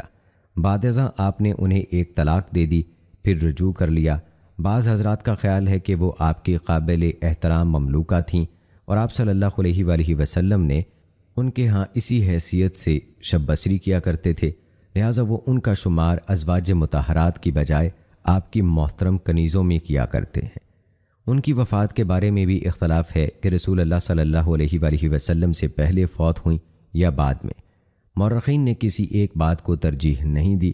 ہمارا خیال ہے کہ وہ رسول اللہ صلی اللہ علیہ وآلہ وسلم کی زندگی ہی میں فوت ہوئیں، کیونکہ اس روایت کی سند قوی ہے۔ حافظ ابن عبد البر نے بھی اسی کو درست کہا ہے۔ اور آئیے دوستو اب تذکرہ کرتے ہیں کثرت ازواج کی حکمت کا۔ خلاصہ کلام یہ ہے کہ رسول اللہ صلی اللہ علیہ وآلہ وسلم کی وفات کے بعد زندہ رہنے والی ازواج مطہرات امت مسلمہ کے مردوں اور عورتوں کے لیے معلم اور مفتی کی حیثیت رکھتی تھیں۔ عورتوں کے متعلق مسائل اور آداب زوجیت کے بارے میں تو سب لوگ ان کے محتاج تھے۔ شرعی احکام اور نبوی مقالات کا معتدبہ ذخیرہ بھی ان سے منقول ہے۔ پھر نیکی، صلہ رحمی اور حسن سلوک میں وہ امت کے لیے اسوہ حسنہ تھیں، بالکل اسی طرح جس طرح رسول اللہ صلی اللہ علیہ وآلہ وسلم حسن خلق اور ازواج مطہرات کے ساتھ حسن سلوک کا نہایت اعلیٰ اور بے مثال نمونہ تھے۔ آپ نے اپنی بیویوں کے ساتھ حق و انصاف والی نہایت بلند پایہ زندگی گزاری۔ انہیں عورتوں کے متعلق شرعی احکام کی خصوصی تعلیم دی۔ کثرت ازواج کے متعلق رسول اکرم صلی اللہ علیہ وآلہ وسلم کا طرز عمل دراصل اس دور کا سیاسی تقاضا تھا۔ دعوت اسلامیہ کے وسیع میدان میں ایک بیوی کفایت نہ کر سکتی تھی اور بہت سے خانگی مسائل لوگوں سے اوجھل رہنے کا امکان تھا۔ اس عظیم الشان مقصد کے سوا کوئی اور بات ایسی نظر نہیں آتی جس کے باعث ازواج مطہرات ہنسی خوشی آپ کے گھر میں رہ رہی تھیں۔ یہ بات تواتر سے ثابت ہے کہ ازواج مطہرات انتہائی سادہ زندگی بسر کرتی تھیں۔ ایک دفعہ انہوں نے رسول اللہ صلی اللہ علیہ وآلہ وسلم سے کچھ حد تک اخراجات بڑھانے کا مطالبہ کیا تو آپ صلی اللہ علیہ وآلہ وسلم نے اللہ تعالیٰ کے حکم سے انہیں صاف صاف بتا دیا کہ اگر اس قسم کی روکھی سوکھی زندگی گزار سکتی ہو تو میرے پاس رہو، ورنہ طلاق لے کر چلی جاؤ۔ کسی بھی زوجہ مطہرہ نے علیحدگی گوارا نہ کی اور زندگی بھر آپ صلی اللہ علیہ وآلہ وسلم سے کوئی معمولی سی چیز بھی طلب نہ کی۔ اس کا قرآن مجید میں واضح طور پر ذکر ہے۔ اللہ تعالیٰ نے فرمایا، اے نبی اپنی بیویوں سے کہہ دیجئے اگر تم دنیاوی زندگی اور اس کی زینت کا ارادہ رکھتی ہو تو آؤ میں تمہیں کچھ مال و متاع دوں اور تمہیں رخصت کر دوں۔ اچھے طریقے سے رخصت کرنا، اور اگر تم اللہ اور اس کے رسول اور آخرت کے گھر کا ارادہ رکھتی ہو تو پھر اسی حالت میں گزارا کرو، اور یاد رکھو کہ اللہ نے تم میں سے نیک خواتین کے لیے اجر عظیم تیار کر رکھا ہے۔ سورہ احزاب۔ یہ بات بھی قابل غور ہے کہ ازواج مطہرات میں سے کوئی تو اتنی کم عمر ہے کہ وہ اپنی ہمجولیوں کے ساتھ گڑیاں کھیلتی رہتی ہیں، کوئی اتنی بوڑھی ہیں کہ ان کے لیے چلنا پھرنا دشوار ہے، کوئی آپ کے جانی دشمن کی بیٹی ہے اور کوئی آپ کے نہایت مخلص و جاں نثار دوست کی صاحبزادی ہیں، کوئی ہر وقت یتیم بچوں کی تعلیم و تربیت میں مشغول رہتی ہیں، اور کوئی صیام و قیام میں ازواج مطہرات کے درمیان نمایاں ہیں۔ یہ سب جلیل القدر بیویاں نوع انسانی کے مختلف افراد کے لیے اپنے اپنے میدان میں فیض و فضیلت کا بہترین نمونہ ہے۔ اس لیے اللہ تعالیٰ نے اس وسعت کے ساتھ تعداد ازواج کو رسول اللہ صلی اللہ علیہ وآلہ وسلم کے لیے مخصوص فرما دیا، اور عام افراد کے لیے بیویوں کی تعداد زیادہ سے زیادہ 4 مقرر کر دی۔ یہاں یہ اشارہ کر دینا ضروری ہے کہ رسول اللہ صلی اللہ علیہ وآلہ وسلم کی تعداد ازواج کے مقاصد بہت عرفہ تھے۔ اس کے دلیل وہ حدیث ہے جو حضرت ابن عباس رضی اللہ تعالی عنہ سے روایت ہے کہ نبی کریم صلی اللہ علیہ وآلہ وسلم نے ایک عورت کو نکاح کا پیغام بھیجا، اس کا نام سودا تھا۔ یاد رہے کہ یہ سودا مشہور ام المومنین سودا بنت زمع رضی اللہ تعالی عنہا نہیں، اس کا نسب بھی معروف نہیں، اس لیے حافظ ابن حجر نے انہیں سودا قرشیہ کے نام سے موسوم کیا ہے۔ اس نے معذرت کی، اس کے 5-6 بچے تھے اور خاوند فوت ہو چکا تھا۔ جب اس نے معذرت کی تو رسول اللہ صلی اللہ علیہ وآلہ وسلم نے فرمایا، مجھ سے انکار کیوں کرتی ہو؟ وہ کہنے لگی، اے اللہ کے رسول، اللہ کی قسم، اس کی وجہ یہ نہیں کہ مجھے آپ سے محبت نہیں، آپ تو مجھے تمام مخلوقات سے زیادہ پیارے اور محبوب ہیں، لیکن میں مناسب نہیں سمجھتی کہ آپ کے سر کے پاس یہ بچے صبح و شام چیختے چلاتے اور روں روں کرتے رہیں۔ آپ صلی اللہ علیہ وآلہ وسلم نے فرمایا، اس کے سوا اور کوئی وجہ تو نہیں؟ اس نے کہا، نہیں، اللہ کی قسم۔ آپ صلی اللہ علیہ وآلہ وسلم نے فرمایا، اللہ تعالیٰ تم پر رحم فرمائے، اونٹوں پر سوار ہونے والی یعنی عرب عورتوں میں سے بہترین عورتیں قریش کی نیک عورتیں ہیں، چھوٹے بچوں پر انتہائی شفیق اور خاوند کے مال کی بہترین نگران و محافظ۔ تو ناظرین کرام، یہ تھی ہماری آج کی ویڈیو۔ امید کرتے ہیں کہ آپ کو پسند آئی ہوگی۔ ہماری آج کی اس ویڈیو کے متعلق اپنی رائے کا اظہار کمنٹ باکس میں لازمی کیجیے گا۔ مجھے اگلی ویڈیو تک کی اجازت دیں۔ فی امان اللہ۔